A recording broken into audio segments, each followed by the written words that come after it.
Study with strict and logic. दोस्तों स्वागत है आपका आपके अपने channel study with trick and logic में।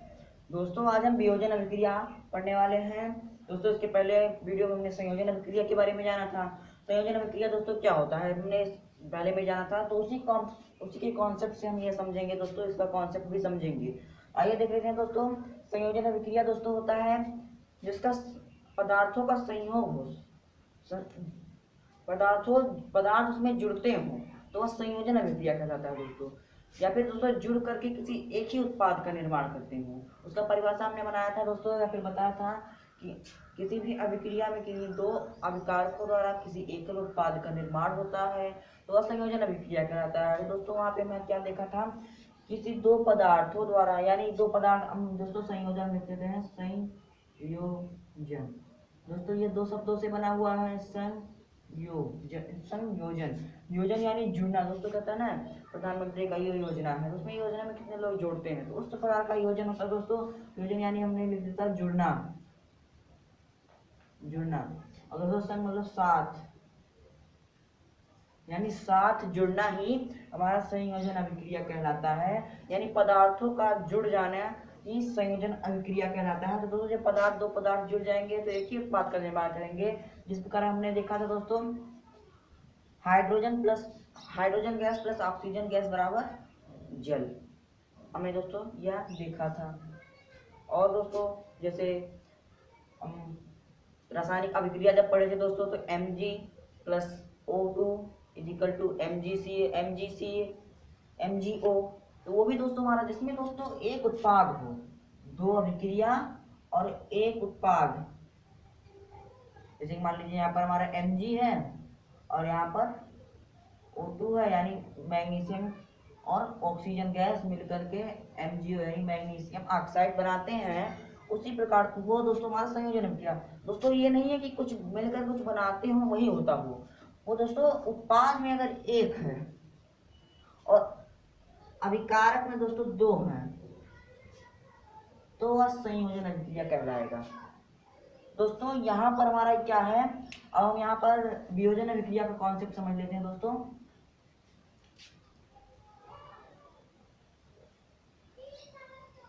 वियोजन, अब दोस्तों यहाँ पर क्या होगा, यहाँ पर जो साथ था दोस्तों, ये भी दो शब्दों से मिला है,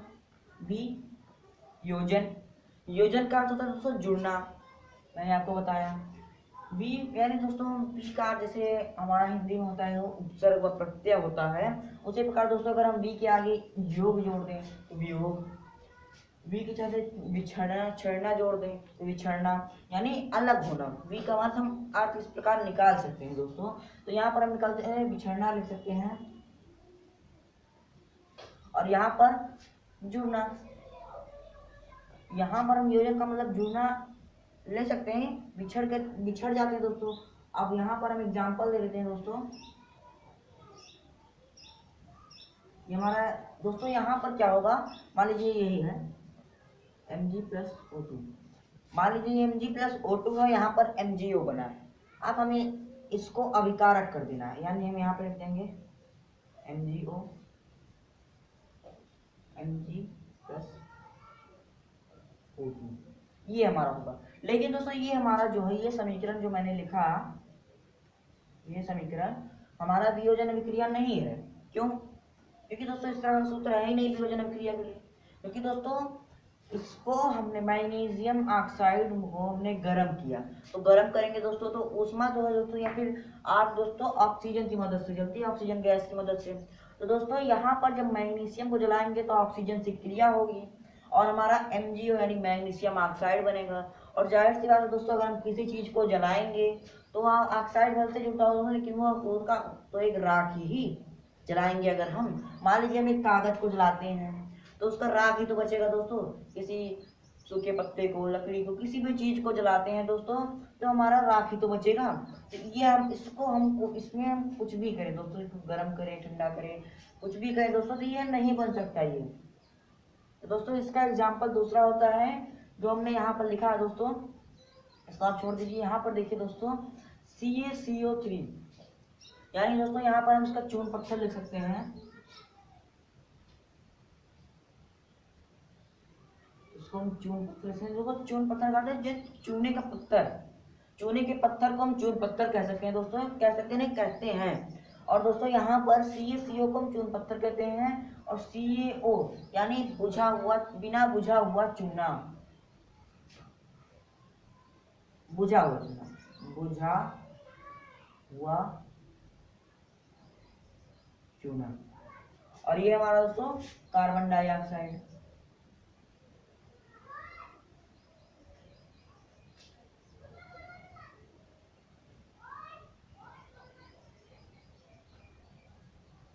कार्बन डाइऑक्साइड दोस्तों यहाँ पर देखिए CaCO3, हम संयोजन अभिक्रिया में दोस्तों लगभग यही एग्जाम्पल था हमारा, लेकिन वहां पर क्या था, इस जगह पे हमारा, इस जगह पे दोस्तों H2O था हमारा, H2O यानी कि बुझे हुए चूने, यहाँ पर दोस्तों बिना बुझा हुआ चूना था,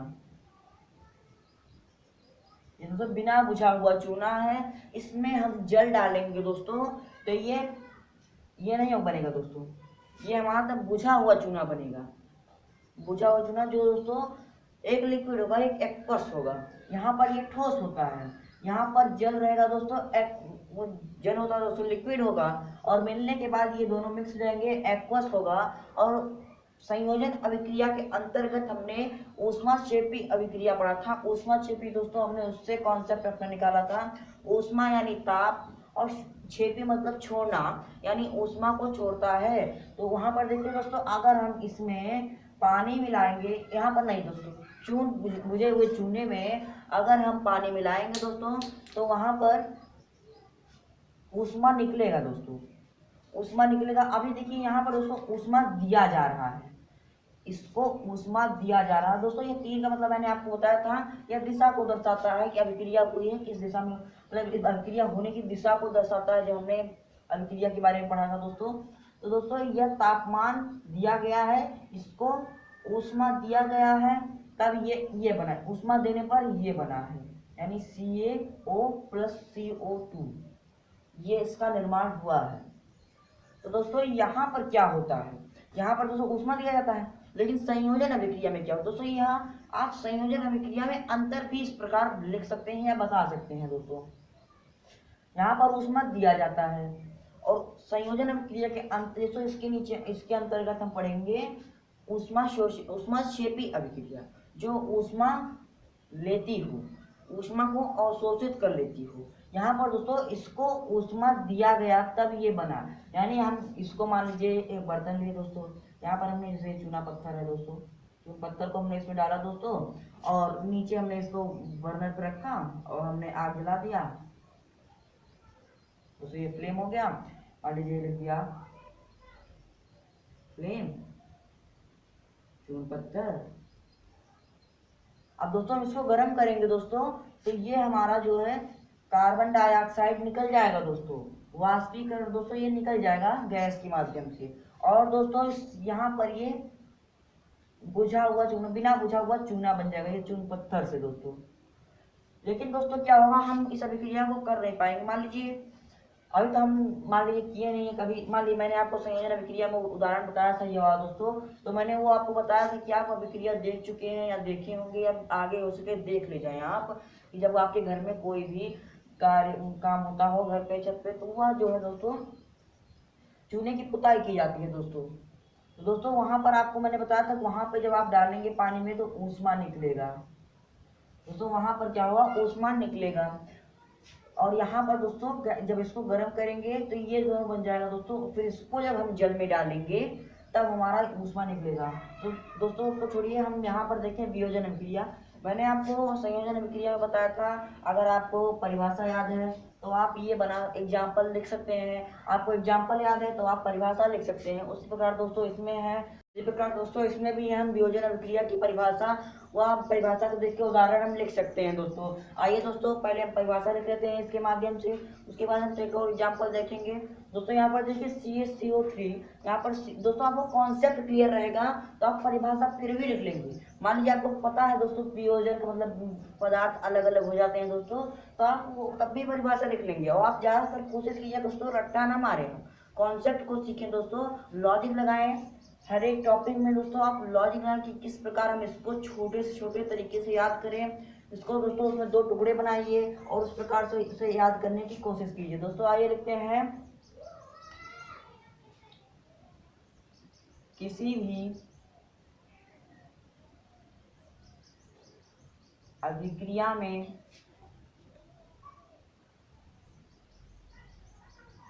पदार्थ या तत्व टूट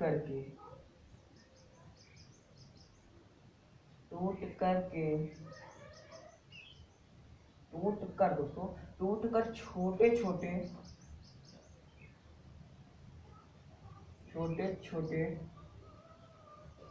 टुकड़ों में हो जाते हैं तो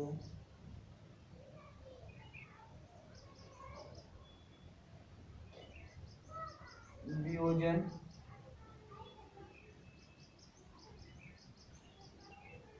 अभिक्रिया कहलाता है। दोस्तों किसी भी अभिक्रिया में पदार्थ या तत्व टूटकर छोटे छोटे टुकड़ों में हो जाता है या छोटे छोटे टुकड़ों में हो जाता है दोस्तों, तो उसे वियोजन अभिक्रिया कहते हैं। दोस्तों अगर वो छोटे छोटे टुकड़ों में बढ़ जाता है तो उसे वियोजन अभिक्रिया कहते हैं। एग्जाम्पल आप देख चुके हैं दोस्तों, CaCO3। इसी प्रकार दोस्तों यहाँ पर दोस्तों हमने ऊष्मा दिया था इसको, तब ये बना था। अब देखिए यहाँ पर 2AgCl। दोस्तों यहाँ पर 2 का मतलब यहाँ पे है दोस्तों, हमने समीकरण को संतुलित किया गया है। यहाँ पर 2 है तो यहाँ पर 2 किया गया है, और ये 2 होगा तो ये भी 2 गया, यानी कि इस समीकरण को संतुलित करने के बाद ये एग्जाम्पल लिखा गया है। ये एग्जाम्पल आपके बुक में है तो आप उसे देख सकते हैं। दोस्तों यहाँ पर देखिए 2AgCl, Ag यानी दोस्तों सिल्वर, Cl यानी क्लोरीन, ये दोस्तों सॉलिड में है। अब दोस्तों इसको हमने धूप में रखा, धूप के प्रकाश या सूर्य के प्रकाश से दोस्तों, या 2Ag यानी सिल्वर के 2 अणु दोस्तों अलग हो गए। यहाँ पर 2 अणु थे, ये 2 अणु यहाँ पर अलग हो गए, और यहाँ पर भी 2 अणु थे क्लोरीन के, ये भी अलग हो गए।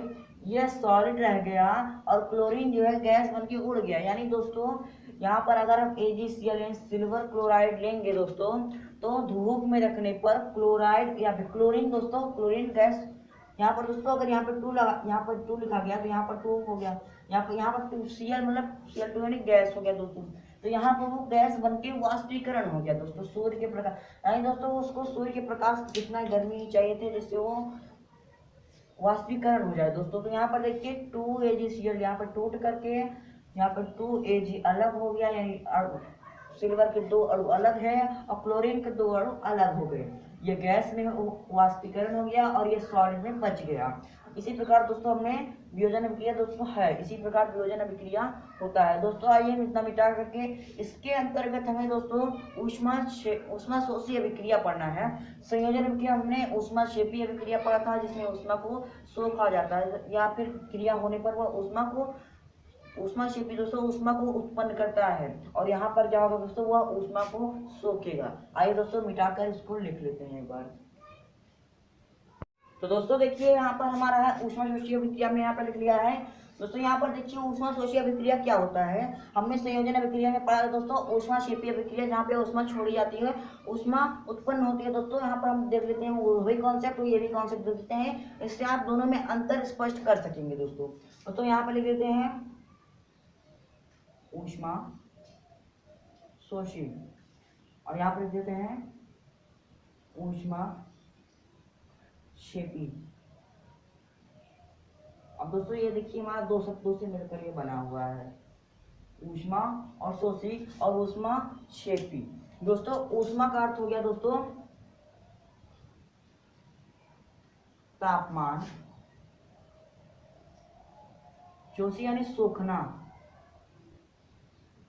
और ये दोस्तों छोड़ना, या फिर हाँ दोस्तों छोड़ना कह सकते हैं। दोस्तों यहाँ पर हम पिछली वीडियो में देखा था, जो भी एग्जाम्पल हम लिए थे दोस्तों, वहाँ पर ये मान लीजिए चून पत्थर वाला था, उस चूने को हमने डाला था तो वहाँ पे ऊष्मा छोड़ रहा था, वो ऊष्मा को छोड़ रहा था। और यहाँ पर देखिए दोस्तों हम जब इसमें यहाँ पे ऊष्मा देंगे, ऊष्मा ये सोखेगा दोस्तों, तब ये टूट कर ये 2 तत्वों में बदलेगा दोस्तों। तो ये दोस्तों हमारा ये एग्जाम्पल ले सकते हैं दोस्तों ऊष्माशोषी अभिक्रिया में पहले ये परिभाषा लिख लेते हैं।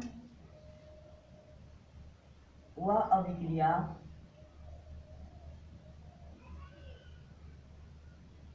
जो ऊष्मा को सोख लेता हूं या अवशोषित कर लेता हूं। दोस्तों यहाँ पे लिख लेते हैं अवशोषित कर लेता है, यहाँ पर अवशोषित कर लेता है तो उसे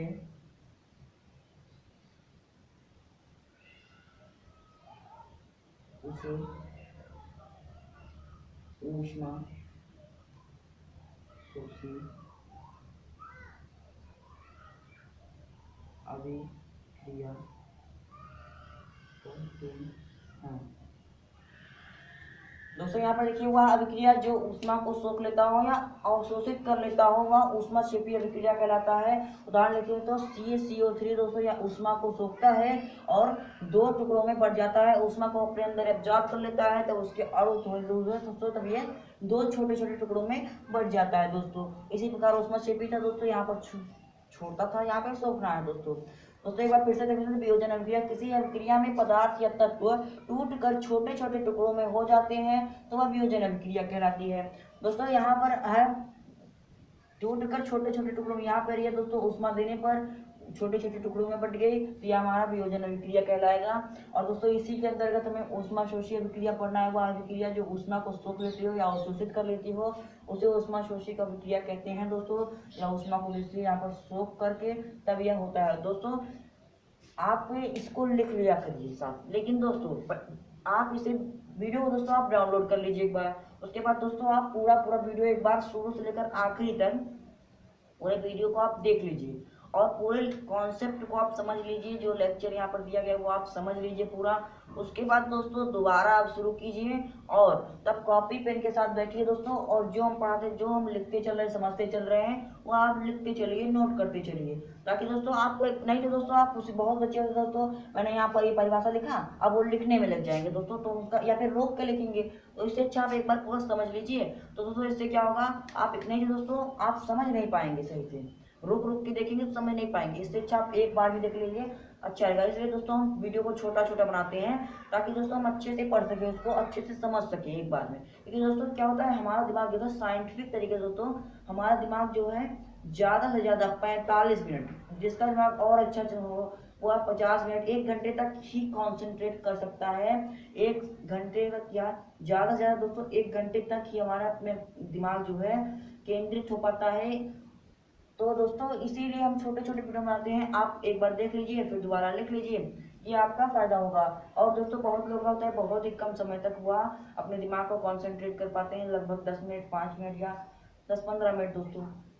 तो वो क्या करें 10-15 मिनट जब तक उन्हें अपना ध्यान जब तक लगे कि हमारा ध्यान अभी तक केंद्रित है तब तक वो पढ़ते रहें। जब उनको लगे कि अब उनका दिमाग केंद्रित नहीं है दोस्तों, कंसंट्रेशन नहीं बन रहा है, तो आप 5 मिनट का ब्रेक ले लें दोस्तों, 2 मिनट का ब्रेक ले लें, 5 मिनट का ब्रेक लेके फिर आप करिए। लेकिन दोस्तों क्या होगा रोज आप इस ब्रेक को दोस्तों बढ़ाते रहिए और अपने कंसंट्रेशन जो आप टाइम पर खत्म हो जाता है वो टाइम का बढ़ाते चलिए कि आप इतने टाइम तक जो है कंसंट्रेशन करेंगे तो आपको अच्छा रहेगा पढ़ने के लिए। दोस्तों यह पढ़ने का एक सही तरीका भी होता है दोस्तों। तो उम्मीद करता हूँ आपको समझ में आएगा होगा। मिलते हैं अगले टॉपिक पे अगले वीडियो पे। धन्यवाद दोस्तों।